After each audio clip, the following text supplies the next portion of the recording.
Alhamdulillah, segala pujian yang paripurna hanyalah milik Allah.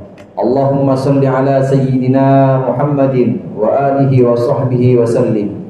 Semoga Allah senantiasa melimpahkan salawat, yakni kasih sayang dan pengagungannya kepada nabinya dan panutan dan juga junjungan kita Nabi Muhammad sallallahu alaihi wasallam beserta keluarga dan juga para sahabat-sahabatnya. Dari waktu ke waktu, dari masjid ke masjid, dari mimbar ke mimbar, tidak ada pesan yang lebih utama selain pesan takwa. Marilah senantiasa kita bertakwa kepada Allah, mentaati Allah dan Rasul-Nya, menjalankan seluruh perintah-perintah dan menjauhkan seluruh larangan-larangannya. Hadirin rahimakumullah, di awal bulan Dzulqa'dah ini seyogianya kita melakukan ibadah lebih banyak dan berkualitas dibandingkan di bulan-bulan lain demi memuliakan bulan Dzulqa'dah. Karena Dzulqa'dah adalah satu dari bulan-bulan mulia yang telah Allah tetapkan. Dalam surat At-Taubah ayat 36 Allah berfirman, "Inna iddatash syuhuri indallahi 12 syahran fi kitabillah yauma khalaqas samawati wal ardi minha arba'atun hurum." Sesungguhnya bilangan bulan di sisi Allah adalah 12 bulan dalam setahun yang ditetapkan oleh Allah pada saat Dia menciptakan langit dan bumi. Di antara 12 bulan itu ada 4 bulan mulia, yakni bulan Dzulqa'dah, Dzulhijjah, Muharram dan bulan Rajab. Di awal bulan Dzulqa'dah ini, marilah kita pasang niat kita yang kuat untuk melakukan amal dan ibadah dengan lebih giat. Amal atau ibadah dibedakan menjadi dua. Yang pertama, amal ibadah yang sifatnya untuk diri kita sendiri, untuk kita pribadi, seperti sholat dan puasa. Yang kedua, amal ibadah yang sifatnya untuk diri kita dan juga bermanfaat untuk orang lain, seperti sedekah. Sedekah dibagi menjadi dua lagi.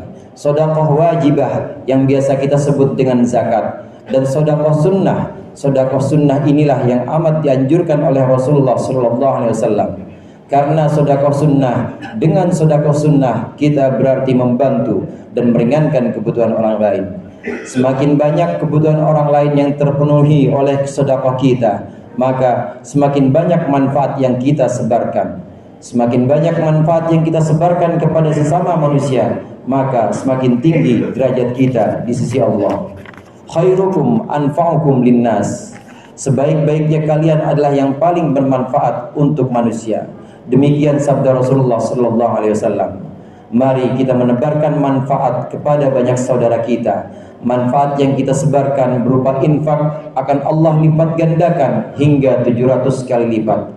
Allah Subhanahu wa taala berfirman, "Matsalul ladzina yunfiquna amwalahum fi sabilillahi kamatsali habbatin ambatat sab'a sanabila fi kulli sumbulatin mi'atu habbah. Wallahu yudha'ifu liman yasha, wallahu wasi'un alim."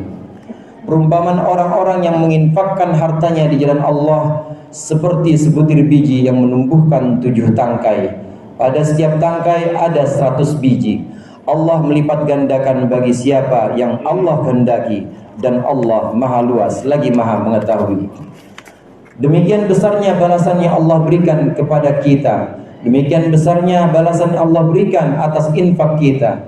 Lebih-lebih harta yang kita infakkan di jalan Allah itu digunakan untuk membangun fasilitas umum seperti jalan, balai masyarakat atau balai rakyat, jembatan, dan tentunya masjid. Terkait dengan pembangunan masjid, selama harta yang kita infakkan terus menjadi bagian dari masjid dan masjid itu terus digunakan untuk ibadah, maka pahalanya akan terus mengalir seiring dengan ibadah yang terus dilakukan di masjid itu. Rasulullah sallallahu alaihi wasallam bersabda bahwasannya sesungguhnya termasuk amal yang terus mengalir untuk seorang muslim, untuk seorang mukmin meskipun ia telah wafat adalah ilmu yang ia ajarkan dan ia sebarkan, anak soleh yang ia tinggalkan, mushaf yang ia wariskan, dan masjid yang ia bangun. Hadis riwayat Ibnu Bajah yang juga dikeluarkan oleh Ibnu Khuzaimah dan Imam Al-Baihaqi. Hadirin jamaah rahimakumullah, jika kita termasuk orang yang diberikan kelapangan rezeki oleh Allah, maka kita bisa membangun masjid sejak awal pembangunannya, atau paling tidak kita membantu perawatan sarana masjid yang ada di dekat kita. Dalam hadis lain Rasulullah sallallahu alaihi wasallam bersabda, "Man akhraja adan minal masjid, banallahu lahu baitan fil jannah." Barang siapa yang menyingkirkan kotoran atau duri dari masjid, maka Allah akan bangunkan untuknya sebuah rumah di surga. Hadis yang diriwayatkan oleh Ibnu Majah. Jika menyingkirkan kotoran atau menyingkirkan duri dari masjid saja, Allah ganti dengan membangun rumah di surga. Lebih-lebih peran serta kita dalam memakmurkan masjid. Peran serta berupa materi maupun imateri. Ini yang pertama. Kemudian yang kedua, di antara keutamaan infak dan sedekah adalah melindungi diri kita dari api neraka. Yang dimaksud dengan melindungi diri kita dari api neraka adalah bahwa infak dan sedekah kita bisa menghapus dosa-dosa kita. Allah Subhanahu wa taala berfirman, "Innal hasanati yudhibnas sayyi'at." Sesungguhnya kebaikan-kebaikan akan menghapus dosa-dosa. Lebih dari itu, Rasulullah menganjurkan kita ketika kita berbuat dosa, kita dianjurkan untuk menyusul perbuatan dosa-dosa kita itu dengan kebaikan. Maka niscaya kebaikan itu akan menghapus dosa-dosa kita. Sabda Rasulullah, "Watbi'is sayyi'atal hasanata tamhuha." Dan susullah perbuatan buruk atau dosa dengan perbuatan baik. Niscaya perbuatan baik itu akan menghapus dosa-dosa yang telah dilakukan. Di antara perbuatan baik adalah infak atau sedekah. Infak dan sedekah kita menjaga kita dari api neraka. Bahkan meskipun hanya dengan harta yang sangat kecil. Kinayah atau kiasan yang disebutkan oleh Rasulullah menunjukkan betapa besar keutamaan infak, betapa besar keutamaan sedekah untuk keselamatan kita di dunia maupun di akhirat. Dalam hadis Siti Aisyah, Rasulullah sallallahu alaihi wasallam berpesan kepada Siti Aisyah, "Ya Aisyah, istatiri minan nari walau bisyaqqi tamratin, fa innaha tasuddu minal ja'i masaddaha minasy sya'ban." Wahai Aisyah, kata Rasulullah, berlindunglah dari api neraka meskipun dengan kurma yang telah terbelah. Sungguh kurma yang telah terbelah atau pecah bisa melindungi dari lapar sebagaimana ia melindungi dari api neraka. Yang ketiga, infak dan sedekah adalah satu dari pintu-pintu kebaikan yang disebutkan oleh Rasulullah sallallahu alaihi wasallam. Pintu kebaikan berarti dari pintu infak dan sedekah akan masuk dan mengalir kepada kita kebaikan-kebaikan yang banyak, kebaikan dunia maupun kebaikan akhirat. Bukankah kebaikan dunia dan akhirat inilah yang selalu kita mintakan kepada Allah dalam doa-doa kita? Rasulullah sallallahu alaihi wasallam bersabda dalam satu hadis Mu'adz bin Jabal, "Ya Mu'adz," kata Rasulullah, "wahai Mu'adz, apakah engkau ingin aku tunjukkan apa itu pintu-pintu kebaikan?" "Bala ya Rasulullah." Mu'adz menjawab, "Tentu ya Rasulullah." Rasulullah kemudian bersabda, "As-saumu junnatun was-shadaqatu tudfi'ul khati'ata kama yudfi'un ma'un nar." Yang keempat, orang yang berinfak dan sedekah diliputi oleh doa-doa para malaikat. Orang yang menahan hartanya karena bakhil juga diliputi oleh doa kerusakan dari para malaikat. Sungguh, setiap matahari terbit di awal pagi kita, ada dua malaikat yang turun seraya berdoa, "Allahumma a'ti munfiqan khalafan wa a'ti mumsikan talafan."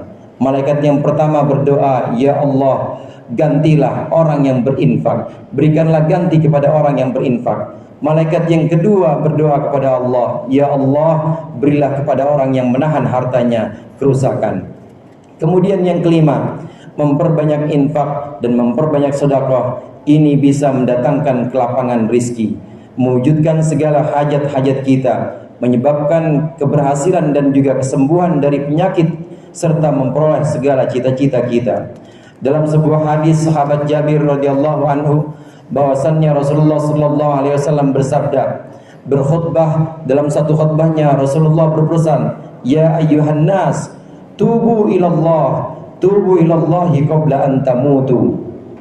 Wahai manusia, bertaubatlah kalian kepada Allah sebelum dijemput kematian. segeralah melakukan amal soleh sebelum kalian sibuk. Sambung hubungan antara kalian dan Tuhan kalian dengan mengingat Tuhan kalian dan memperbanyak sedekah dalam sembunyi-sembunyi maupun dalam terang-terangan. Niscaya kalian akan diberikan rizki yang melimpah, pertolongan dan doa-doa kalian akan segera dijawab oleh Allah. Hadis riwayat Imam Ibnu Majah. Kemudian yang terakhir hadirin, tentu kita ingin di penghujung hayat kita Allah mewafatkan kita dalam keadaan husnul khatimah. Ketika menjelang kedatangan maut, Allah mempermudah kita untuk mengingat dan menyebut namanya hingga kita terhindar dari buruknya sakaratul maut. Maka infak dan sedekah juga bisa menjadi perantara seseorang mukmin, menjadi perantara seorang muslim untuk terhindar dari buruknya sakaratul maut, untuk terhindar dari su'ul khatimah. Rasulullah sallallahu alaihi wasallam bersabda, "Inna shadaqatal muslim tazidu fil wa tamna'u mitatassu." Bahwasannya sedekah seorang Islam itu bisa menambahkan umurnya dan bisa mencegah buruknya sakaratul maut hingga mencegah dari su'ul khatimah. Mudah-mudahan Allah meringankan uluran tangan kita. Allah meringankan kita untuk berinfak dan bersedekah, terlebih berkaitan dengan kepentingan umum. Mudah-mudahan Allah bimbing kita untuk giat berinfak dan beramal soleh lainnya, sehingga Allah hindarkan kita dari segala macam bala. Allah bimbing kita dan lindungi kita dengan payung pelindung dari infak dan sedekah kita nanti di hari akhir, di akhirat kelak. A'udzubillahi minasyaitonir rajim. Ya ayyuhalladzina amanu anfiqu min thayyibati ma kasabtum wa mimma akhrajna lakum wa la tayammamul khabitha minhu tunfiquna wa lastum bi'akhidhihi illa an tughmidu fihi wa'lamu annallaha ghaniyyun hamid. Wahai orang-orang yang beriman, infakkanlah sebagian hasil baik dari apa yang kalian usahakan, dari apa yang telah kami tumbuhkan untuk kalian di muka bumi ini. Janganlah engkau campurkan pemberian yang buruk sementara engkau tidak akan mengambilnya kecuali dengan memandang rendah. Ketahuilah, sesungguhnya Allah Maha Kaya lagi Maha